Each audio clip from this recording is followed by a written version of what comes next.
Sebelum melanjutkan dialog dalam Editor's View, mari kita simak beberapa komen netizen dari salah satu berita di akun Instagram @cnbcindonesia.com yang berjudul Pramono naikkan UMP DKI Jakarta 2025 6,17% jadi 5,7 juta rupiah.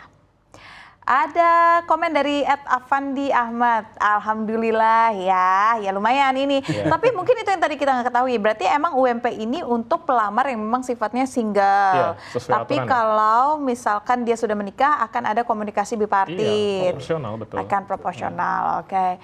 Ipung Purwadi, orang kerja di ITC dan pertokohan sampai hari gini masih 1,5 jutaan. Maksudnya apa nih gaji yang mereka terima? Iya. Kalau ini kan ya mungkin balik lagi ke pengusahanya ya. Pemberi kerjanya. Ini biasanya UMKM sih pasti. Iya, dan UMKM. itu kan biasanya juga dari sisi si pekerjanya juga sudah tahu ya. Tapi mungkin dia dapat makan siang atau seperti apa gitu. Ada benefit-benefit lain. Benefit-benefit lain. Karena memang sulit juga ya kalau memang sifatnya kayak misalkan pekerja di rumah, pembantu rumah tangga, ART, pedagang, ini kan sulit juga untuk mengikuti hal tersebut.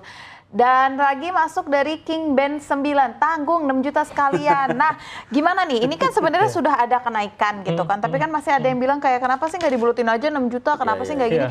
Perhitungannya tuh seperti apa? Tadi kan sebenarnya udah dijabarin juga ya. Ya, jadi perhitungan yang dilakukan oleh Pemprov DKI Jakarta yang diumumkan tadi adalah sebagai nilai tengah sebenarnya. Jadi apa yang disorotkan oleh para buruh dan pengusaha, Pemprov DKI ngambil jalan tengah. Karena kalau dari sisi buruh, mereka menginginkan angka kebutuhan hidup layak. Jadi angkanya 5,8 juta. Karena angka kebutuhan hidup layak di DKI Jakarta kalau dihitung dari angka itu adalah 5,8. Sedangkan kalau dari pengusaha sendiri ini mengusulkannya jauh lebih rendah. Jadi nilai alfanya itu 0,5 gitu. Jadi kalau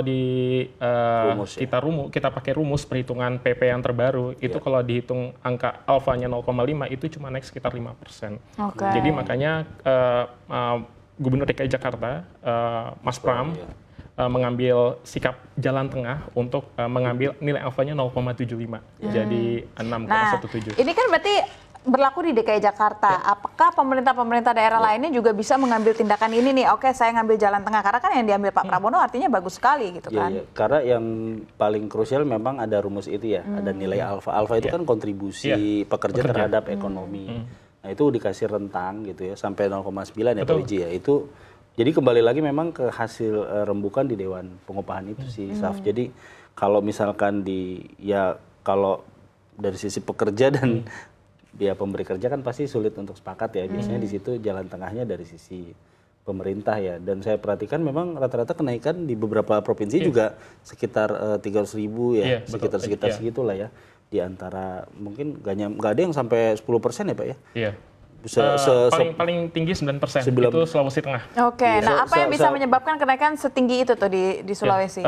Mereka ngelihat dari nilai alfanya yang digunakan gitu. Kalau tidak salah nanti kita coba cek lagi nilai alfa berapa yang dilakukan oleh Sulawesi Tengah sampai mereka menetapkan 9%. Tapi juga ada provinsi yang menetapkan UMP juga nilainya rendah, Nusa Tenggara Barat. Karena kalau dilihat Nusa Tenggara Barat itu pertumbuhan ekonominya itu rendah juga 0,05%. Jadi kalau dilihat kan cukup cukup kecil gitu.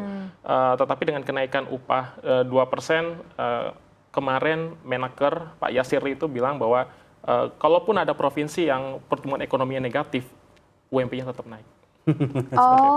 Gitu. Karena rumus tadi ya balik karena udah tercantum di PP 49 gitu sih. Berarti semua sekarang tergantung dengan itu tadi ya indikator 0,5 sampai 0,9. Betul. Dan berarti sebenarnya ada wilayah-wilayah yang bisa intervensi memutuskan 0,5, 0,75 atau 0,9. Jadi kan sekarang ini dengan aturan yang baru ini sebenarnya tidak berbeda dari aturan sebelumnya. Rumus yang dipakai hanya nilai alfanya saja yang besar ya 0,5 sampai dengan 0,9. Jadi dengan adanya formulasi perhitungan upah yang baru ini semua dikembalikan kepada Dewan Pengupahan. Jadi bukan seperti kemarin nih tahun lalu angka tunggal dari presiden gitu. Diketok 6,5. Dianggap 6,5% itu juga dianggap ada beberapa buruh yang tidak setuju karena menambah jurang perbedaan yang signifikan antar daerah dan itu tidak bagus kan. Sehingga diputuskanlah pakai formulasi perhitungan seperti ini dengan angka 0,5 sampai dengan 0,9 untuk alfanya. Dan beberapa buruh ternyata setuju dengan formulasi seperti ini gitu. Bahkan ada serikat buruh terbesar juga setuju gitu dengan catatan bahwa jangan sampai angka yang dipakai, dengan catatan mereka adalah angka yang dipakai jangan 0,5 dibagi rata lah. Jadi nilai alfanya jangan 0,5 semua gitu, tapi kalau bisa 0,9 gitu. Tapi kan setiap daerah punya perhitungan sendiri. Dewan Pengupahan juga mempertimbangkan pertumbuhan ekonomi dan inflasi dari masing-masing daerah tersebut. Nah, sekarang gimana nih? Apa yang bisa dilakukan oleh pemerintah daerah agar kenaikan UMP yang sudah ada saat ini dan memang akan selalu berjalan setiap tahunnya, ini bisa mengcover kenaikan inflasi dan kenaikan bahan pokok gitu. Oke, kalau misalkan pemerintah DKI Jakarta sudah melakukan nih pemberian air pump gratis, lalu apalagi tadi yang dikasih insentif. Nah, bagaimana wilayah-wilayah lain gitu juga bisa melakukan hal tersebut di tengah pemangkasan dana yang dikirim ke daerah? Ini kan berarti kan mempengaruhi dong ya. Kenapa Jakarta bisa melakukan hal kayak gitu? Karena memang dana yang dimiliki oleh DKI Jakarta cukup besar. Dana hasil kelola pribadi DKI Jakarta sendiri juga cukup besar gitu. Nah, bagaimana dengan wilayah-wilayah lain? Saf, bener juga ya, karena kan tahun depan juga masih ada isu soal pemangkasan TKD itu ya. Tapi menurut saya kembali lagi ke masing-masing gubernur ya. Saya rasa mereka juga tidak mau terbebani ya dengan misalkan nanti tiba-tiba ada demo lagi segala macam, tentu mengganggu kinerja mereka. Jadi saya lihat pastinya apa yang dilakukan DKI itu sebenarnya sederhana tapi memang yang paling dibutuhkan ya, misalkan untuk bantuan pangan, kemudian juga transportasi, dan juga misalkan bahkan sampai air pump gitu ya. Tapi mungkin kalau cek kesehatan gratis saya rasa itu kan program pemerintah pusat ya, itu memang harus dilakukan gitu. Jadi saya lihat dari sisi para gubernur idealnya memang mereka juga menyiapkan insentif-insentif dalam bentuk lain. Jadi kenaikan ini kan ya dilematis juga ya Pak. Betul. Bisa jadi bagi pengusaha berat, bagi buruh juga kurang atau seperti apa ya. Disinilah intervensi dari pemerintah provinsi ya. Tapi kita kembali lagi ya. Kalau Jakarta itu kan dia bisa langsung ya Pak Wiji ya. Karena memang dia pemerintah tanda kutip kota juga gitu. Tapi kan kalau di Jawa Barat, Jawa Tengah itu kan semuanya juga kembali lagi ke bupati dan wali kota masing-masing juga untuk menyiapkan intervensi itu gitu loh. Misalkan ya sesimpel minimal pabriknya nggak usah diganggu preman lah. Itu kan insentif paling minimal gitu ya. Nah, bagaimana pemerintah bisa memastikan bahwa perusahaan-perusahaan ini akan mematuhi peraturan yang memang sudah dibuat nih agar tidak ada lagi perusahaan-perusahaan bandel, karena mungkin semakin tinggi harga UMP pasti kan efisiensi juga akan semakin kencang.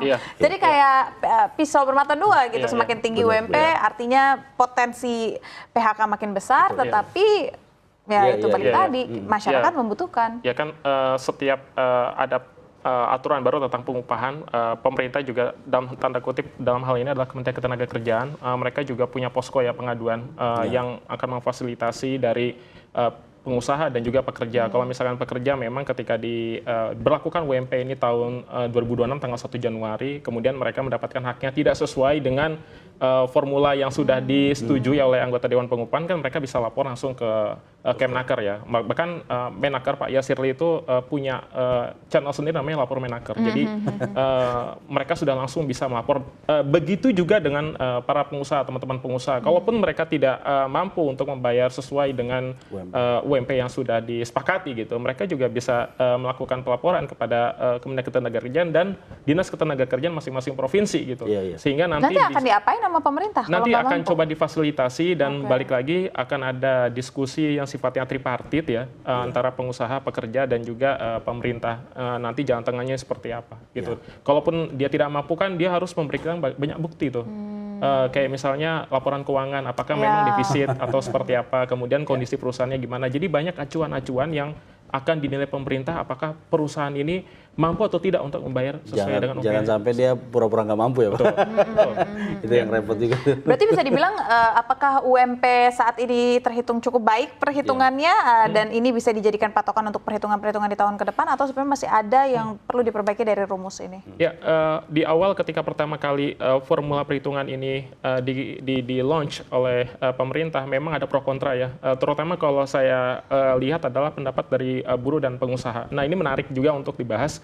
Ketika buruh bilang kalau misalkan formula ini diterapkan atau diberlakukan, angka UMP paling minim 3% atau paling maksimal 4% gitu. Sedangkan kalau dari sisi pengusaha bilang enggak kok bisa sampai 9% gitu. Ini kan aneh gitu.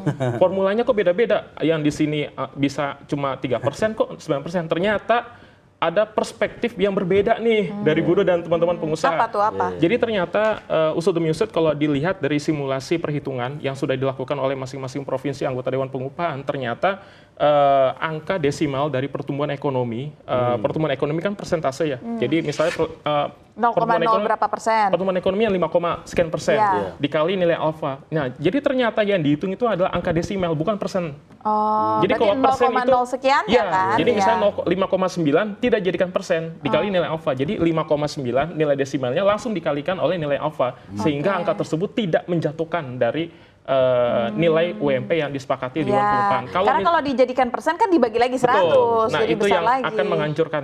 Jadi penyelamatnya adalah inflasi. Jadi nanti inflasinya berapa ditambah dengan penjumlahan dari angka pertumbuhan ekonomi dikali nilai alfa. Jadi kalau dilihat secara garis besar, memang ada beberapa serikat pekerja yang belum setuju dengan formula seperti ini. Tapi juga ternyata ada beberapa teman-teman serikat pekerja nih yang punya massa besar juga ternyata mereka sudah setuju tapi dengan catatan tertentu gitu yang membuat formula ini bisa efektif untuk menentukan nilai UMP ke depan. Oke, sekarang gini, artinya kan setiap tahun formula berubah-berubah gitu kan. Nah, ada nggak sih sebenarnya formula pasti gitu? Maksudnya ya oke lah kita bilang ya itu akan selalu berubah karena inflasi kita nggak ketahuan angkanya gimana, kondisi ekonomi kita nggak tahu juga kondisinya gimana, 2027 kita nggak tahu juga. Bisa nggak sih kita tuh punya formulasi pasti gitu yang bisa menyenangkan semua pihak? Kalau saya sih berharap formula yang ini ya, Pak Wiji ya, formula yang 2026 ini bisa dicoba lagi tahun depan gitu. Karena nanti kan tadi saya sempat singgung bagaimana kalau perusahaan nggak sanggup, bagaimana kalau pekerja nggak puas, itu kan balik lagi ke lapor Menaker itu kan. Kita lihat nanti berapa banyak sih yang lapor. Mungkin Pak Wiji pasti akan mengupdate itu. Ternyata banyak yang sanggup-sanggup aja tuh, ternyata misalkan banyak pekerja yang puas-puas aja, berarti formula ini sih menurut saya bisa dilanjutkan tahun depan dan mudah-mudahan sih ke depannya tidak ada lagi kekisruhan ya yang selalu mewarnai yang tadi di awal pertanyaan Safinas tadi gitu. Jadi harapannya semua juga dari sisi pengusaha, dari sisi pekerja juga sudah tahu tahun 2027 bahkan mungkin upahnya akan jadi segini, kemudian benefitnya apa dan seterusnya. Ya, gitu. baik kalau gitu. Ya tentunya kita berharap ya semoga apapun keputusannya bisa menyenangkan semua pihak karena semuanya kembali lagi demi kebaikan perekonomian masyarakat juga. Terima kasih Mas Wiji, terima kasih Mas Iqbal. Kita ketemu lagi di Editors View berikutnya.